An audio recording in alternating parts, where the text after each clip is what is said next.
Every day, something dramatic happens in the Caribbean that affects our lives. We'll give you the details. We'll give you the facts on Caribbean Perspective with Eddie Frederick. Here's Eddie Frederick. Welcome to Caribbean Perspective. So glad you can join us. The story that dominates in today's edition for Monday 28th July 2025 and brought to you in association with our friends at Antillean Group. PPPC fearful of being dragged into a minority government. Jagdeo talks of the backdoor alliance. Details after this important message. Believe in our strength, we'll stand by you. Protection from all, perils big and small. Reassurance we give, it's so glad to see. Peace of mind, that's our service guarantee. We look after all our family. Yes, we do at every opportunity. Antillean Group, underwriters of all classes of insurance solutions for your protection and investment. Live well financially. The hurricane season is now upon us, so we as Caribbean people need to remember to think safety and be prepared. Avoid venturing outside during a storm or hurricane, especially if there are strong winds. Rooftops and other debris are often blown about and can cause great damage.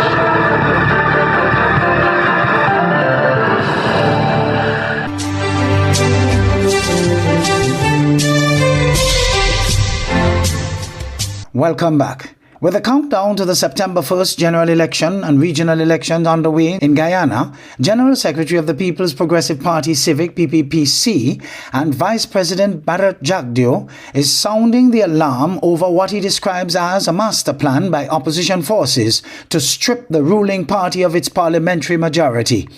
Travis Chase of HGP Nightly News reports. The possibility of the People's Progressive Party Civic being a minority government after the September 1 polls seems to be haunting the party's executive. So much that the party's General Secretary Bharat Jagdeo is suddenly talking about a hearsay master plan to draw the PPP below 50% in Parliament. There is this master plan of collaboration behind the scenes between Azruddin Mohammed and APNU and AFC.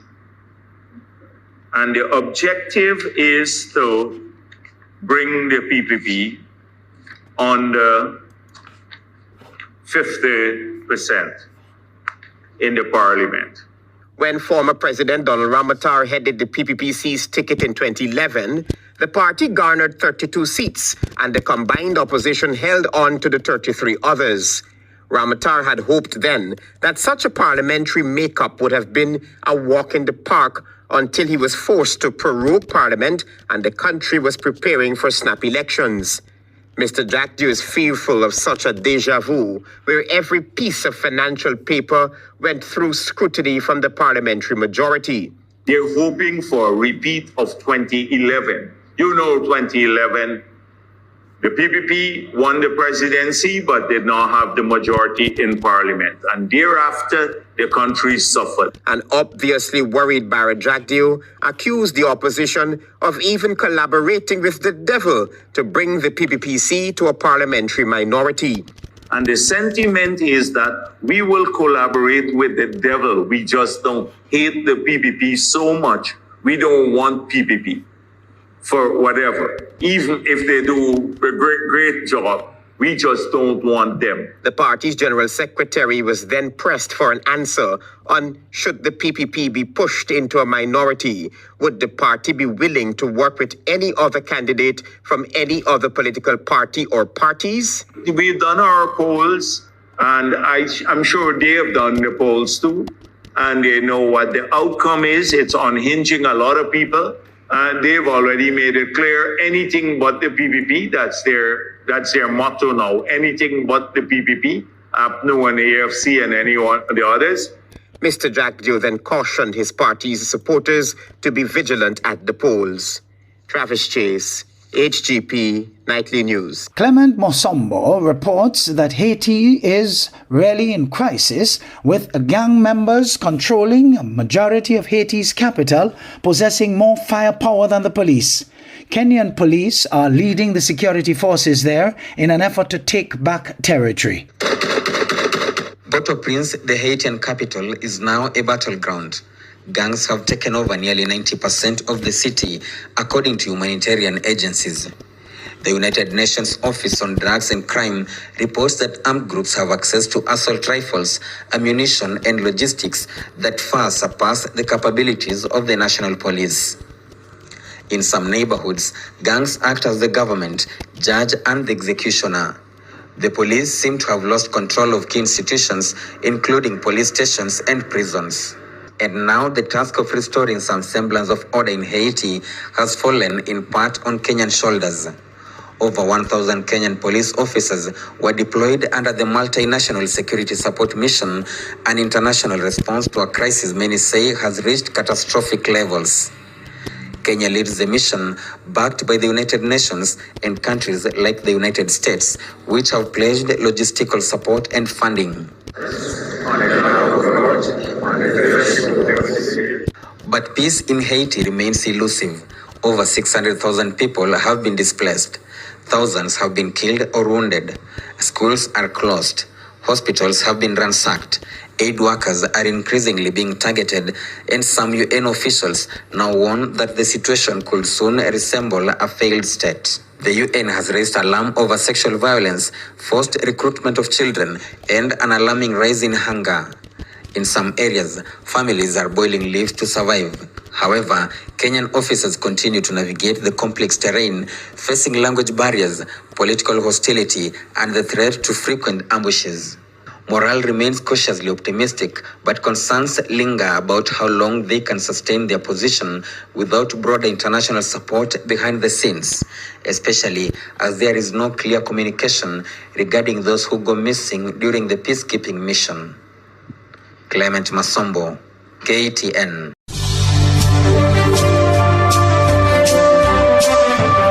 You're listening to Caribbean Perspective with Eddie Frederick, in association with our friends at Antillean Group, underwriters of all classes of insurance solutions for your protection and investment. Live well financially. Making history. Renee Tamara St. Rose, 46, was formally appointed King's Counsel by the Eastern Caribbean Supreme Court on July 24th, becoming St. Lucia's youngest and second woman to hold the prestigious title.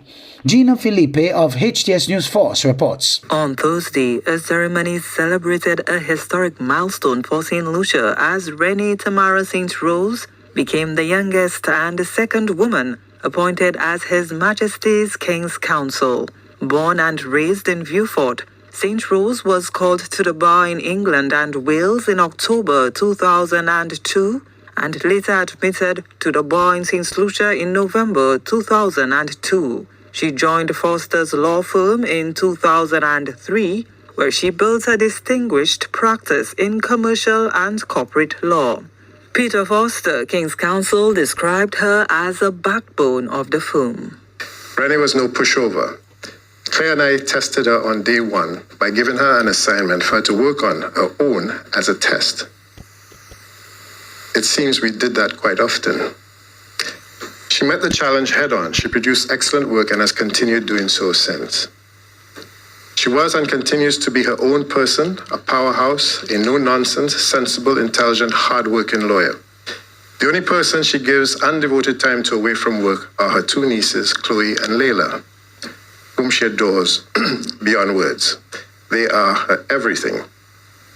Throughout the years, Claire and Rennie, my partners, have been and continue to be the backbone of Foster's.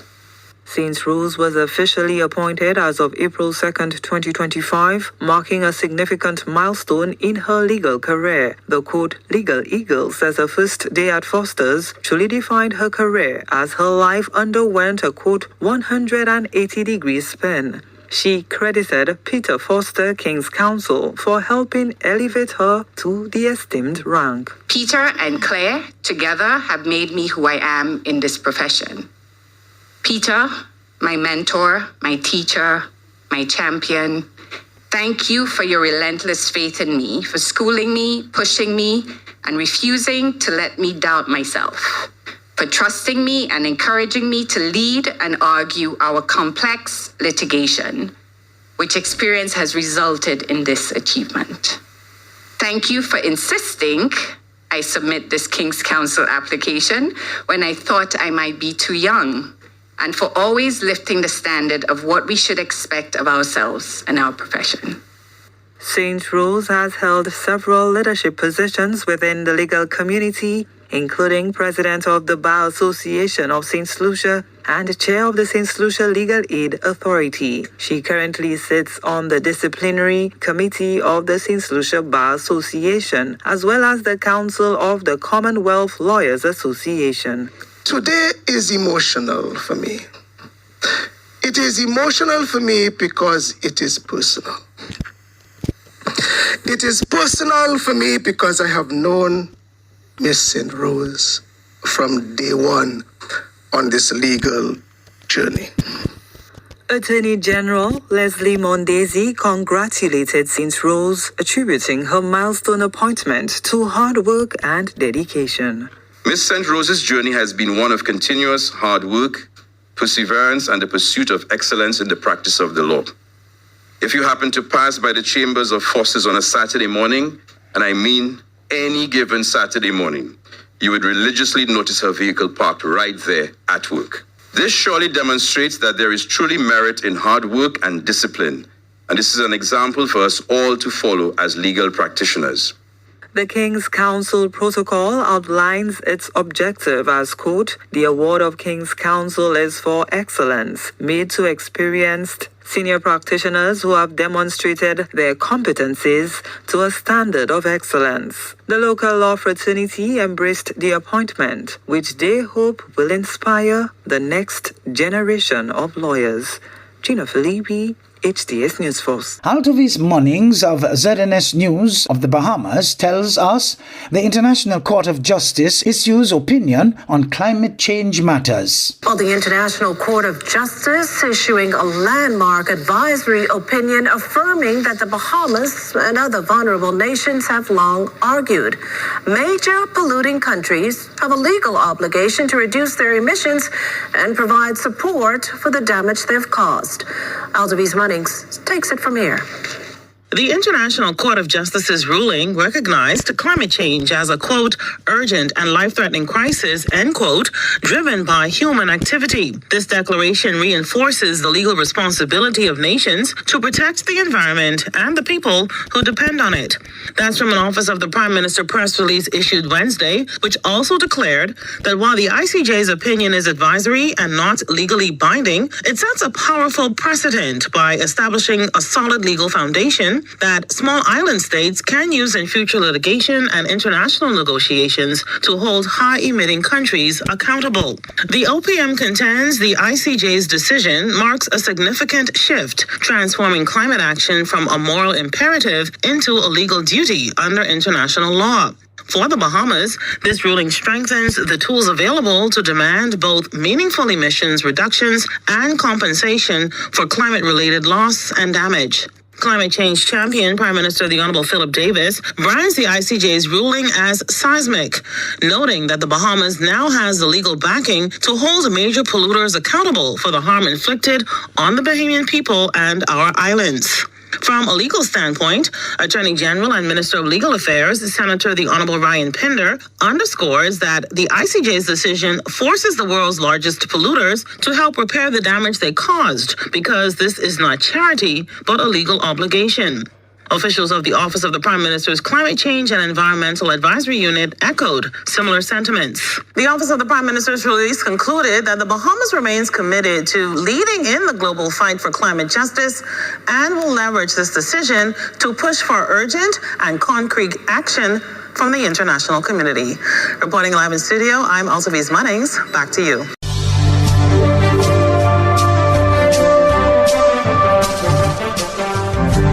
I am Eddie Frederick. This has been Caribbean Perspective, a whole new approach to highlighting developments in the Caribbean. In the meantime, please follow us on Facebook and subscribe to our YouTube channel for daily regional news and more, in association with our friends at Antillean Group. Believe in our strength, we'll stand by you. Protection from all perils, big and small. Reassurance we give, it's so clear to see. Peace of mind, that's our service guarantee.